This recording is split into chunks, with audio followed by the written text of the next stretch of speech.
Hello students, कैसे हैं आप सभी। आई होप आप सभी बहुत अच्छे होंगे। तो जैसा कि आप जानते हैं आज हम क्या पढ़ने वाले हैं, सारणी के गुणधर्म।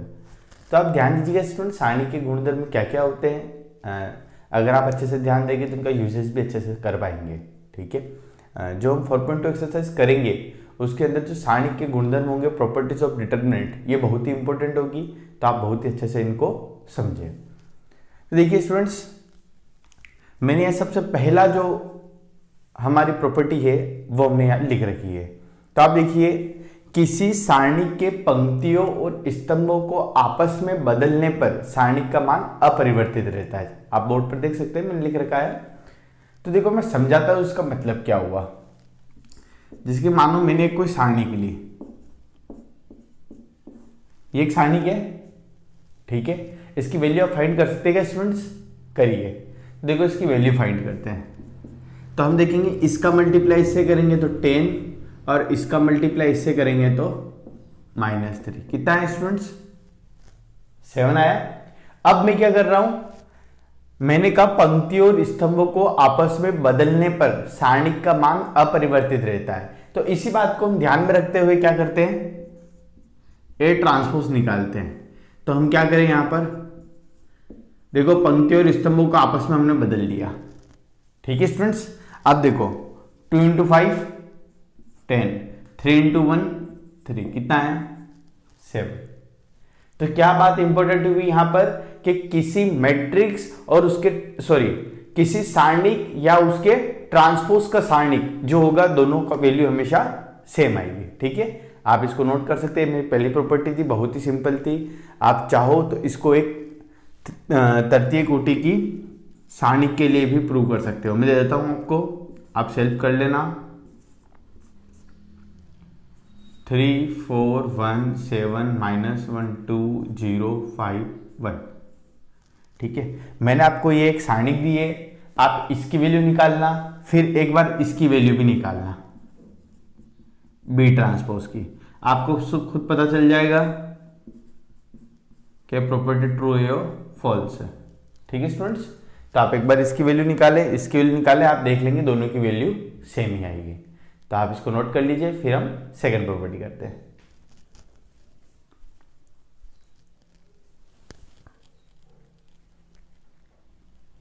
तो देखिए स्टूडेंट्स, नेक्स्ट हमारी सेकंड प्रॉपर्टी है, अगर आप सारणी की किन्हीं दो पंक्तियों या स्तंभों को आपस में चेंज करते, ध्यान रखना या तो पंक्तियों को या स्तंभों को। ठीक है, अगर किन्हीं दो पंक्तियों को आपस में चेंज करते हो तो सारणी की वैल्यू जो होगी उसका साइन बदल जाएगा। अगर मान लो आप दो स्तंभों को आपस में चेंज करते हो तो सारणी की जो वैल्यू आएगी उसका साइन बदल जाएगा या सारणी का साइन बदल जाएगा, दोनों का मतलब सेम ही है। आप पढ़ सकते हैं प्रॉपर्टी को, मैं आपको एग्जाम्पल के साथ समझाता हूं। जैसे कि देखिए, मैंने आपके सामने कोई एग्जाम्पल लिया 2 1 5 6। ठीक है, आप देखिए इसकी वैल्यू कितनी आई। इसकी वैल्यू हम चेक करें तो 6 × 2 कितनी हो जाएगी 12 और 5 × 1 5। ठीक है, तो ध्यान देते हम कितना आया 7। हमने कहा कि किन्हीं भी दो पंक्तियों या दो स्तंभों को आपस में बदलने पर सारणी का चिन्ह बदल जाता है। यह प्रॉपर्टी हमने लिख रखी है। तो हम ट्राई करते हैं। मैंने क्या किया, R1 और R2 को आपस में बदल दिया। तो देखिए क्या आएगा, ये उधर चला जाएगा, उधर आ जाएगा, तो 1 6 हमने C1 और C2 को आपस में बदल दिया, मतलब दो स्तंभों को हम क्या कर रहे हैं, आपस में बदल रहे हैं। तो आगे आएगा 1 6, पीछे क्या आएगा 2 5। देखिए इसके लिए निकालते हैं 5 -12 कितना आ गया -7। ठीक है ना स्टूडेंट, समझ में आया ना मैं क्या कहना चाहता हूं। मैं आपको इतना से कहना चाहता हूं कि अगर सारणी की दो पंक्तियों या दो स्तंभों को आपस में बदलते हो तो सारणी की वैल्यू क्या हो जाएगी, चेंज हो जाएगी। अब ये ध्यान रखना, जो संख्यात्मक वैल्यू होती है, संख्यात्मक मान तो सेम रहेगा, चेंजेस क्या होगा ओनली साइन का। अगर ऊपर प्लस आ रहा है तो नीचे क्या आ जाएगा, माइनस आ जाएगा। ठीक है, इसमें इंपॉर्टेंट बात और बताता हूं मैं, ध्यान दीजिएगा। जैसे कि मान लो मैंने a = आपको दिया, या इसको छोड़ देते हैं, चलो ये लिखते हैं a = लिख देते हैं 1 2 3 5 0 7 6 9 1। ये मैंने आपको कोई सारणी दिया। मान लो इनमें आप किन्हीं भी दो या तो पंक्तियां या स्तंभों को आपस में चेंज करते हो। तो मान लीजिए मैंने क्या किया, R1 और R2 को आपस में चेंज किया। ध्यान रखना जिनको चेंज करे वो दोनों आसपास वाली होनी चाहिए। या तो आप क्या कर सकते हो, R1 और R2 को चेंज कर सकते हो क्योंकि दोनों क्या है, पास पास है। जो पास पास होगा वही अपनी जगह बदलेगा, ठीक है। या आप किसको किसको चेंज कर सकते हो, R2 और R3 को। लेकिन ध्यान रखना हम R1 और R3 को डायरेक्ट चेंज नहीं करेंगे, ठीक है, क्योंकि R1 और R3 के बीच में कौन है, R2 है। R2 को कहां भगाएंगे, ठीक है। तो कौन कौन चेंज करेगा आपस में, या तो ये दोनों एक दूसरे की जगह चेंज करेंगे, या ये दोनों एक दूसरे की करेंगे, या ये दोनों एक दूसरे की, या ये दोनों एक दूसरे की, ठीक है। क्या कह रहा हूं, समझ में आ रहा है ना। तो जो पास पास होते हैं, भली रो हो भली कॉलम हो, वही आपस में जगह चेंज कर सकते हैं। तो देखो ध्यान देना, अब जैसे हम R1 और R2 को बदल रहे हैं तो हमें पता है क्या हो जाएगा, 5 0 7 ऊपर चला जाएगा, 1 2 3 नीचे आ जाएगा और यहां 6 9 1 बचेगा। अब अगर ये ऊपर वाली स्टेप के इक्वल हो तो ये इक्वल कब होगा, जब बाहर क्या लगाएंगे, हम माइनस लगाएंगे। देखो इसका रीजन क्या है, मान लेते हैं इसकी वैल्यू आ रही है हमारे 10, मान लेते हैं, सिर्फ आप फाइंड करके देख सकते हैं। इसकी वैल्यू आ रही है 10, किसकी, मतलब ए की वैल्यू कितनी आ रही है, 10। आपको पता है जैसे ही मैंने ये लाइन चेंज करी, मतलब आपस में अपने पंक्तियों को चेंज किया, तो इसकी वैल्यू कितनी आएगी, -10। तो एक माइनस तो इसका, एक माइनस अपना, दोनों मिलके क्या हो जाएंगे, +10। ए इक्वल टू हुआ है, नहीं हुआ, तो समझ में आया ना। तो सीधा सा कॉन्सेप्ट हमें सीखने को मिल रहा है कि जब भी आप दो पंक्तियों या दो स्तंभों को आपस में बदलते हैं तो आप बार माइनस लगा देना, ठीक है। ये सिर्फ समझाने के लिए था, ये आपको लिखने की जरूरत नहीं है स्टूडेंट्स। अब बाकी आप सारा नोट कर सकते हैं, ठीक है, ये सारा आप नोट कर लीजिए। इंपॉर्टेंट बातें मैंने बताई, ये जो बताया ये हम अभी क्वेश्चन करेंगे कल, उन क्वेश्चन को सॉल्व करने या प्रूव करने के लिए बहुत ही इंपॉर्टेंट होगा, ठीक है, नोट कर लीजिए।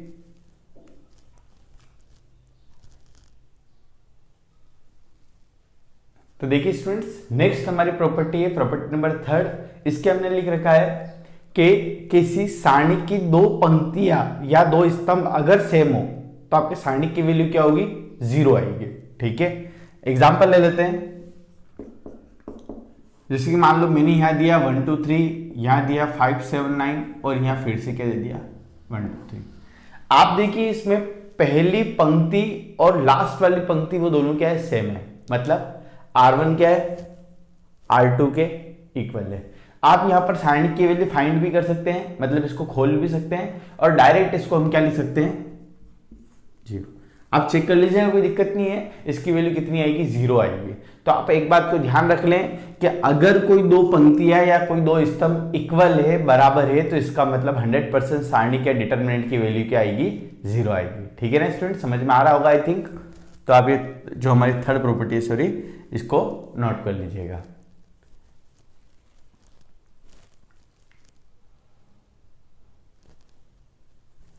देखिए स्टूडेंट्स, नेक्स्ट प्रॉपर्टी हमारी क्या है, प्रॉपर्टी नंबर 4।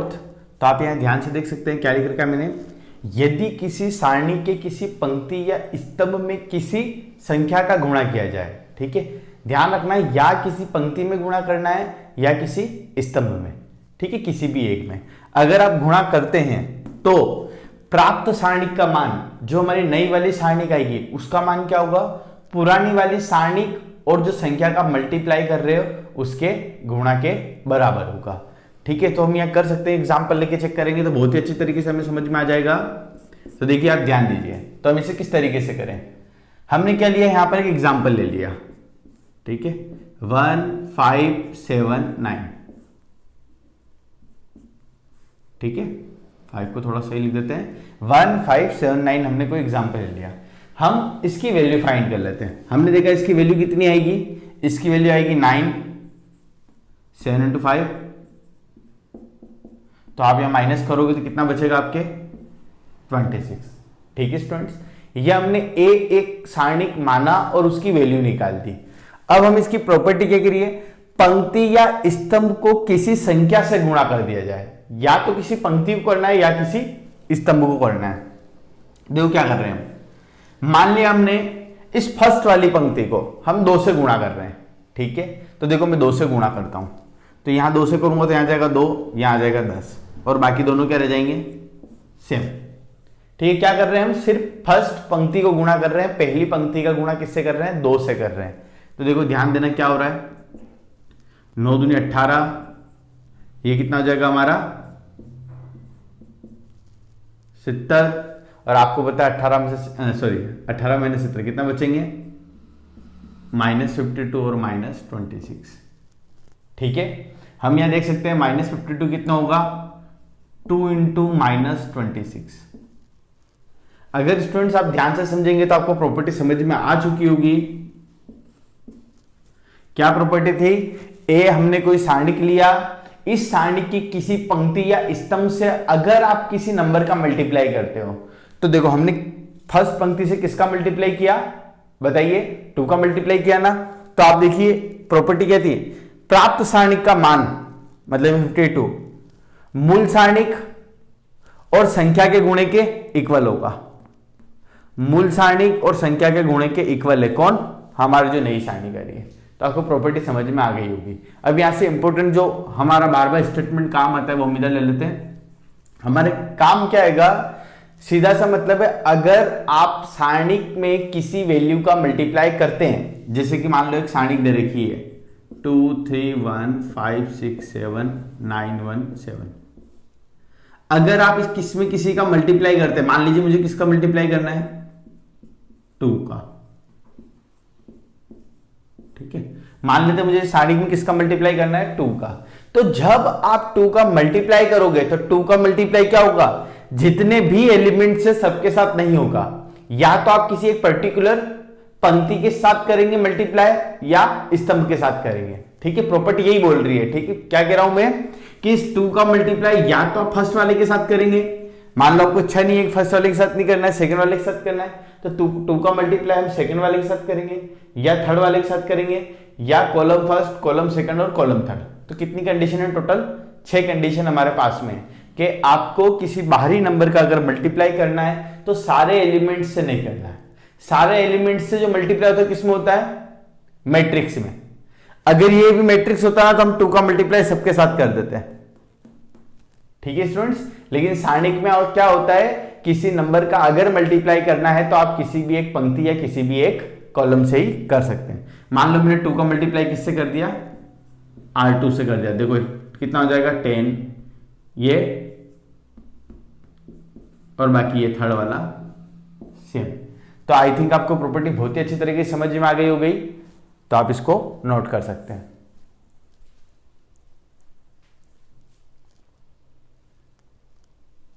देखिए स्टूडेंट्स, नेक्स्ट प्रॉपर्टी हमारी ये, यदि किसी सारणी की किसी पंक्ति या स्तंभ के सभी अवयव 2 या 2 से अधिक राशियों के सम के इक्वल हो, ठीक है, योग के इक्वल हो, तो दी गई सारणी को उसी क्रम की 2 या 2 से अधिक सारणी के योग के रूप में लिख सकते हैं। ठीक है, आपको स्टेटमेंट से पता नहीं चलेगा, लेकिन आई एम श्योर अगर मैं एग्जांपल दूंगा तो आपको अच्छे से समझ में आ जाएगा। तो देखिए आप ध्यान दीजिए, मैंने यहां कोई सारणी के लिए ए, मैंने यहां लिखा A1 B1 C1, ठीक है, यहां पे लिख दिया, ऐसे लिख दिया x plus Y, A plus B और C प्लस डी।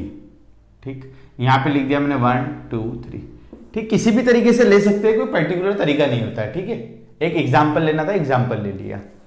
अब देखिए आप ध्यान दीजिए, यहां क्या लिखा, यदि किसी सारणिक में किसी पंक्ति या स्तंभ के सभी अवयव 2 या 2 से अधिक राशियों का योग हो, तो देखिए सेकंड हमारे जो स्तंभ है, सेकंड जो कॉलम है, उसके सभी अवयव 2 राशियों का योग है। ठीक है, तो दी गई सारणिक को उसी क्रम की 2 या 2 से अधिक सारणिक के रूप में लिखा जा सकता है। तो किस तरीके से स्टूडेंट्स, ये कह रहा है आप इसको इस तरीके से लिख सकते हैं।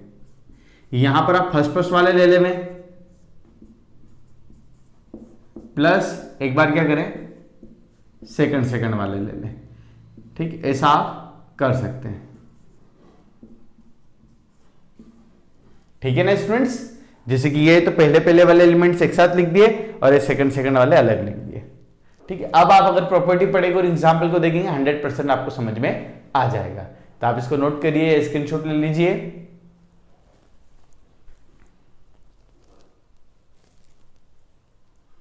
देखिए स्टूडेंट्स, नेक्स्ट प्रॉपर्टी है, अगर किसी सारणी के किसी पंक्ति या स्तंभ के सभी अवयव 0 हो, ठीक है, तो हमारा सारणी का मान भी क्या आएगा, 0 आएगा।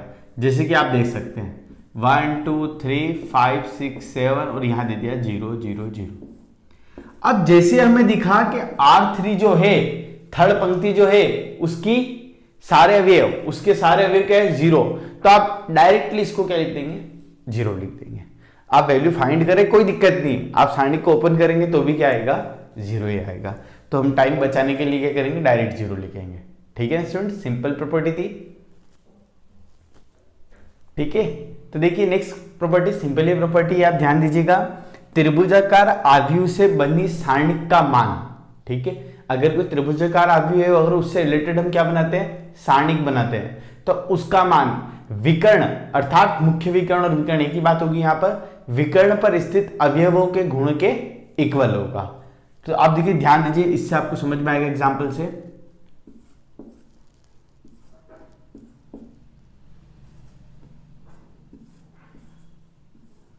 ठीक है, आपने पढ़ा होगा, यहां भी हम एग्जाम्पल 3 लिख देते हैं। ठीक है, त्रिभुजाकार आव्यूह, आप भूलना मत त्रिभुजाकार आव्यूह की डेफिनेशन। अगर आप यहां देखें ध्यान से तो हमारा क्या बन रहा है, एक ट्रायंगल बन रहा है। तो ये हमारा निचला त्रिभुजाकार आव्यूह है ना। तो ये त्रिभुजाकार आव्यूह जब बनता है, त्रिभुजाकार आव्यूह की पहचान क्या होगी, इधर के बचे हुए 3 एलिमेंट्स क्या हो जाएंगे, 0। तो जब आपके त्रिभुजाकार आव्यूह से संबंधित अगर कोई सारणी को, तो सारणी के लिए आप डायरेक्ट निकाल सकते हैं, कैसे, ये विकर्ण वाले मल्टीप्लाई कर ले 1 5 2। ठीक है ना स्टूडेंट्स, कितनी जल्दी हो जाएगा, आसान हो जाएगा ना काम। देखिए और देखते हैं इसके अंदर। मान लो मैंने कभी एग्जांपल आपको ये दिया,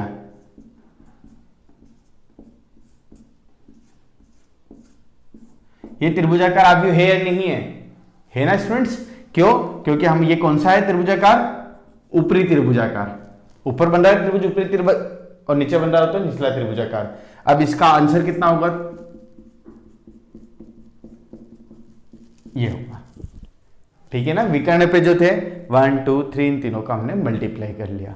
तो सिंपली ये स्टूडेंट्स आप आसानी से कर पाएंगे। आप यहां चाहे तो इसका एक्सपांशन करेंगे या प्रसार करेंगे ना तो भी 10 ही आएगा, अब डायरेक्ट करेंगे तो अच्छा रहेगा। ठीक है, तो प्रॉपर्टी आप नोट कर लीजिए। तो देखिए स्टूडेंट्स, नेक्स्ट प्रॉपर्टी है, लास्ट प्रॉपर्टी। वैसे तो सारी प्रॉपर्टी इंपॉर्टेंट है, लेकिन ये थोड़ी ज्यादा इंपॉर्टेंट है ना। तो ध्यान दीजिएगा, सारणी के किसी पंक्ति या स्तंभ में किसी अन्य पंक्ति या स्तंभों को किसी संख्या से गुणा कर संगत अवयव को जोड़ा या घटाया जाए तो सारणी का मान अपरिवर्तित रहता है। अब मैं एग्जाम्पल देता हूं, उसके बाद में आप वापस से प्रॉपर्टी को पढ़े, आई थिंक आपको समझ में आ ही जाएगा। तो देखिए मैंने एग्जाम्पल दिया यहां पर ABC XYZ PQR। मैंने ये क्या किया, आपको कोई सारणी दिया, मैंने कहा सारणी के किसी पंक्ति या स्तंभ, किसी एक की बात कर लेते हैं अभी। ठीक है, सारणी के किसी पंक्ति में किसी अन्य पंक्ति को किसी संख्या से गुणा कर संगत अवयवों को जोड़ा या घटाया जाए।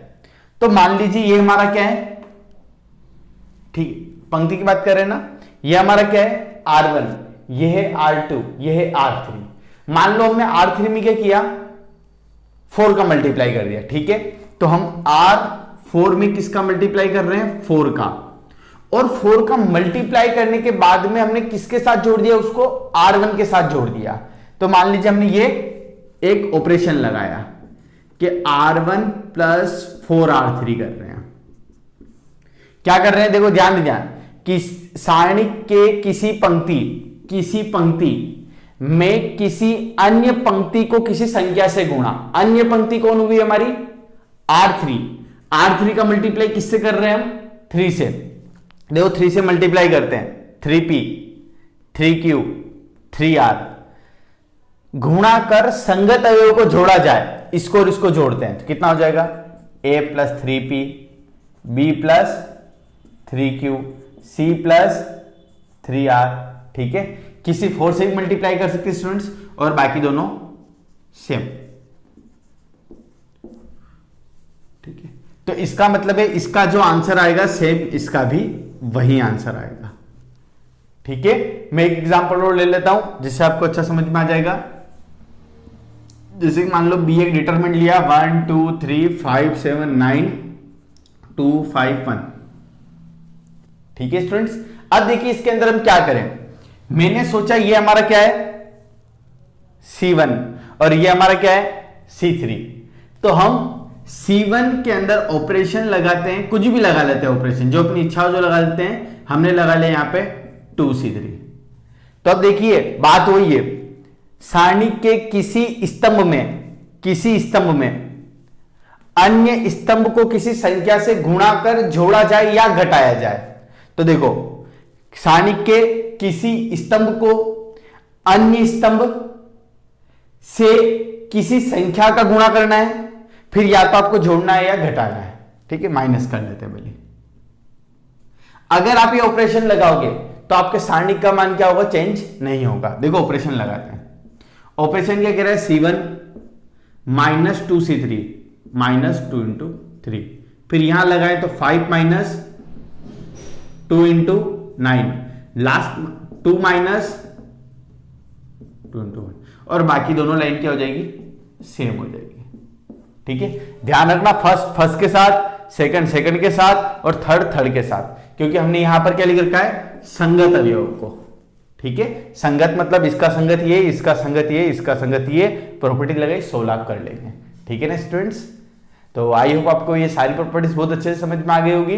अब इसके बाद आप ये काम करें, सारे एग्जाम्पल के साथ सारे इसको अच्छे से समझे और सारी प्रॉपर्टीज को एक पेज पर अच्छे से समझ के लिख लें, क्योंकि आपको अगर ये प्रॉपर्टी अच्छे से आएगी तभी आप 4.2 का एक प्रूव करने वाला क्वेश्चन हमारे एग्जाम में आता है वो अच्छे से कर पाएंगे।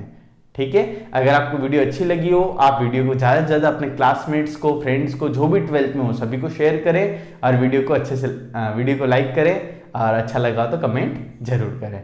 Bye students.